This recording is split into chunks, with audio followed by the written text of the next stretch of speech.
ఇక్కడ వచ్చేసి ఇక తుప్ప ఒడ్లు అంట కదా. అవునవును. ఒడ్లు బయట వండుకొని ఇక నాకు అవసరం ఉన్నప్పుడు అంటే మీకేమన్నా కొంచెం మధ్య కదా కాడికి ముంచుకుంటా అనమాట. ఇక పోయినసారి జర మంచిగా వండాలి అది ఉంచేసిన కూడా. ఇక్కడ వచ్చేసి సొప్పకి 10 కొడతాం. ఇది బిర్యానీ అనేది దీన్ని వాడిన వాళ్ళు తప్పు అంటారు కానీ తప్పు కాదు ఇది. కాకపోతే ఇక వాళ్ళు ఇక సగం వాడి సగం వాడకపోతే అది తప్పు. అది బ్రీడ్ అనేది పూట 13 లీటర్లు ఇస్తుంది అనేది. ఇప్పుడు 6వ నెల ఇప్పుడు 8 లీటర్లు ఇస్తుంది ఇది. ఇప్పుడు ఇది కేసీఆర్ ఇచ్చిన ఆవు ఇది. నా పేరు మీద కేసీఆర్ ఇచ్చిన ఆవు ఇది. లేట్ అయ్యి లాస్ట్ విడతలు వచ్చింది అనమాట. ఇది ఇప్పుడు 3వ ఈత. ఇప్పుడు ఇది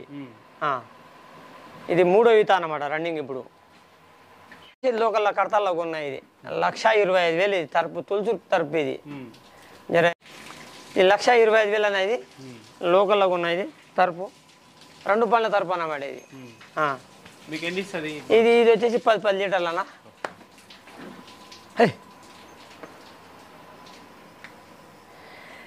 ఇది వచ్చేసి 12 లీటర్లు అనేది.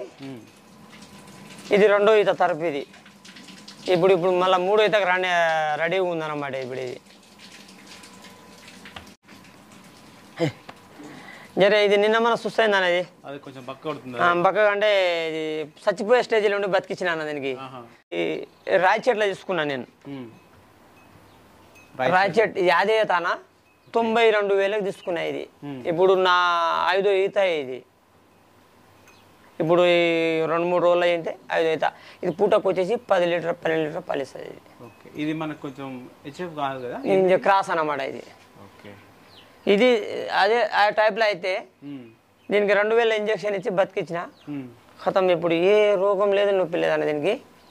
ఇది ఫస్ట్ 2 దూడలు పెట్టింది. ఇది 2 దూడలు చచ్చిపోయినాయి అన్నమాట కడుపులో. చచ్చిపోతే మునిగినాయి. అప్పట్లో నేను అప్పు తెచ్చుకున్నాను దీనికి. నాకు ఆవు నచ్చితే తరపు 2 పళ్ళ మీద ఉంటే ఇక ఒక దూడ వేసేసినాక మళ్ళీ ఇంకోటి దూడ తయారుంది. ఇక అది గుంజేసినాక 2 దూడలు 2 కడుపులో చచ్చిపోయినాయి. 6 దూడలు ఉన్నాయి అన్నమాట. ఇక ఎట్లా చేద్దామని ఇక దానికి ట్రీట్మెంట్ ఒక 5-6 వేలు పెట్టేసి ఇక 6 నెలల తర్వాత మళ్ళీ ఎదొకొచ్చినాక 10 లీటర్లు పాలు ఇచ్చింది అనేది. ఇక అసలు నమ్మరు ఇది ఎవరైనా జోలి చెప్తే. ఇక ఆడికెళ్ళి ఇక ఆవు తయారైంది. ఇప్పుడు 10-12 లీటర్ల పాలు ఇస్తుంది. ఇంకోటి ఏంటంటే దీనికి నెల రోజులు ఉన్నాక నెల 15 రోజులు దాన బంద్ చేసిన. ఈ ఆడికైనా 3 రోజులకు 4 రోజులకు 4 పాలు వినాయి. నడవరా కూడా అవుతుంది సంగ దీనికి. ఇక 3-4 రోజులు దానా బంద్ చేసేలాగా వీక్ అయిపోయినావు. మళ్ళీ 4 నాళ్ళు పాలు బంద్ అయితే అలా దానం మళ్ళీ స్టార్ట్ చేసిన అనమాట. ఇక ఇది ఆవు తరపు ఉన్నాయి. బయట కొట్టేసిన అన్నాడ ఉన్నాయి. బయట కొట్టి మేపని గిడిచేసిన. దీనికి ఏంటంటే ఇప్పుడు ఈ కలర్ బాగుందని దీనికి ఇస్తాను బయట. ఇది ఏమన్నా ఇళ్ళనే ఉండాలా, ఇళ్ళనే చేయాలని. ఇది వచ్చేసి 12-13 నెలల దూడ అనేది. 12-13 నెలల దూడే ఇది.